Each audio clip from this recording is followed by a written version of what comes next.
at gas as a product of reactions, shall we? So you all know that if I take some baking soda and mix it with some acetic acid in the form of vinegar, what's going to happen?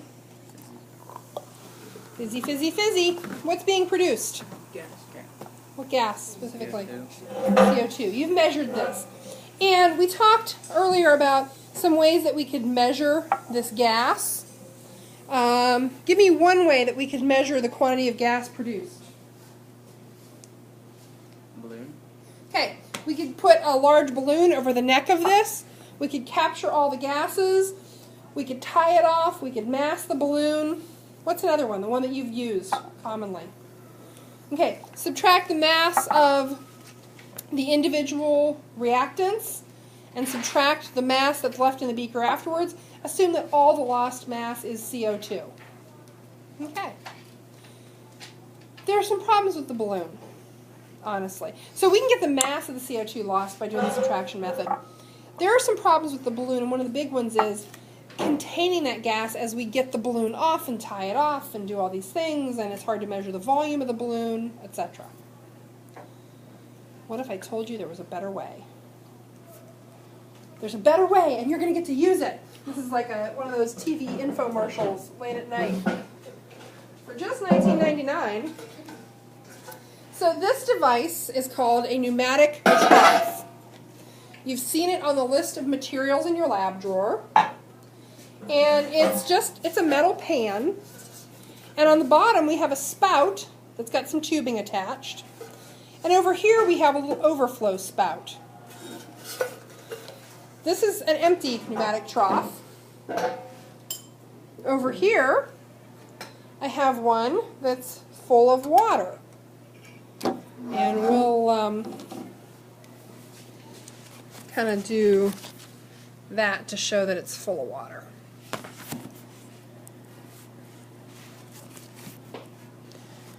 Oops.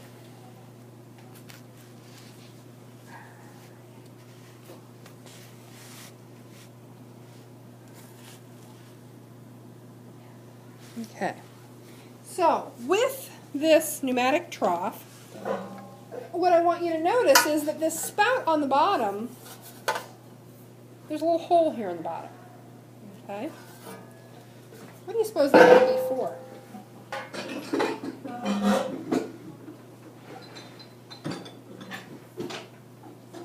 Suppose that would be for? So we've got glass plates. Do you remember in your lab drawers that there was something called a gas collection bottle? Guess what we do with a gas collection bottle? Collect gas. We collect gases. Brilliant. So we take a gas collection bottle and a pneumatic trough. And I'm going to go ahead and... I've got this hose clamped off right now with a hose clamp. If I didn't, what would happen? Water. It would pee all over the floor. We don't want that. So I'm going to take this gas collection bottle. It is full absolutely to the tippy top. And I'm going to even top it off a little bit more.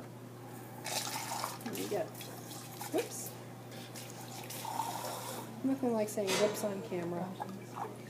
Okay, so this gets a little bit messy. We tend to slop a little bit. So we want to fill this till it's actually almost overflowing. And if you look carefully, you can kind of see that the water's bubbled up over the surface. Then I'm going to take this glass plate, I'm going to put it right flat down across the mouth of the gas collection bottle. I'm then going to flip the gas collection bottle over. I'm going to stick it into the water, and I'm going to move it off the piece of glass until it is over top of that little hole. Okay? So what I've done is I've now got a gas collection bottle that's completely 100% full of water, no gaps, sitting over the hole that leads to this tube. So now I have an Erlenmeyer flask.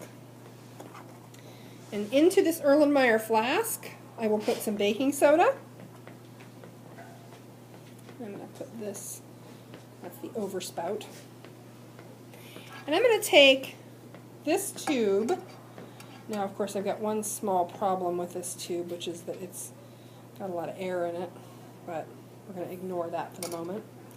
I'm going to take this tube, I'm going to slide this piece of tubing onto it. I used a little bit of water to lubricate that because I don't want to try to insert glass tubing into a dry tube. I'm going to release the hose clamp. I want to actually fill, there we go. Tube is now full of water. That's good. We keep it up above the level here. And I'm going to add a little bit of vinegar to this. What's going to happen when I add vinegar to that? Just generate gas. I'm going to generate some gas. Okay, good. This is stable. And I'm going to then slap this stopper into the top of the Erlenmeyer flask as fast as I can. Where's the gas going to go? Into the bottle. Into the tube, through the glass, into the rubber tubing, through the glass tubing, and, or I'm sorry, into the glass tubing, through the rubber tubing, up through that spout, and it's all going to get collected in this bottle. Because it's a what bottle? Gas collecting. Gas collecting bottle. So we do what with it? Collect gas. You guys are clever. Okay. So, vinegar and there we go. It's forcing the water out of this gas collecting bottle down under very small spaces in the neck out into the pneumatic trough. Pretty cool. Now what we can do at the end is we can measure the volume of the gas we collect. So, can we determine the exact volume of the gas collecting bottle up to the tip top? Yes. We can determine the volume of water. Can we then determine the volume of water we're left with? Yes. By subtracting those, we can get the volume of the gas that was generated. And this is going to come in real handy when we start to do more volume of gas stuff in the next chapter. When we actually start to do reaction stoichiometry with gases. So we'll go ahead and give that a stir.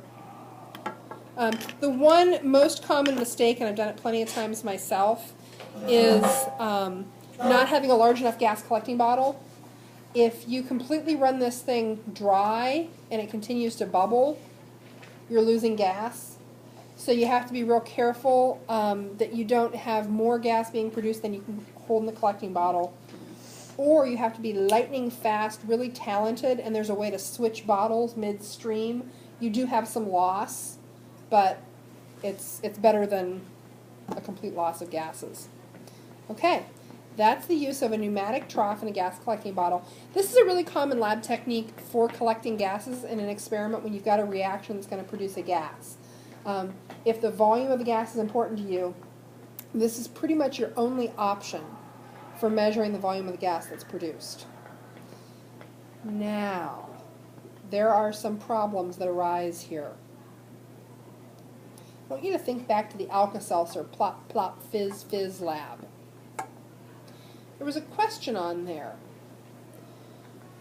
You were producing CO2. You were measuring the mass of the beaker and the contents before the reaction and after the reaction to get the mass of the CO2 that was produced. And there was one question about the solubility of CO2 in water and the tendency of water to evaporate from the surface. Do you remember that question? We talked about, how could that skew your results? So in here, we've got CO2 now actually bubbling up through water. What have we said about water? We haven't said it often, but we've mentioned it. Water is only attracted to two other kinds of substances in the entire universe. Itself and everything else. Pausing, letting that sink in. Chuckle, chuckle. Okay, good. You got it. It's only attracted to itself and everything else. That's all. So when that carbon dioxide bubbles up through the water, guess what? Is all the vapor that's collected in this jar water? What do you think? we're going to have some little bits of water vapor mixed in with the CO2. So when we're doing our calculations later, well, we've got CO2 in here. Great, we've got a volume of CO2. We can figure out the pressure on the CO2. We can equalize the volume to atmospheric pressure. We can check atmospheric pressure today. And we'll know the volume and the pressure, and we'll know the temperature, and we can figure out all sorts of other wonderful things stoichiometrically. It's good. But the problem is, it's not all CO2 in there. We've got that pesky water. Pesky, pesky water. How will we solve this problem? We're going to leave that question for now.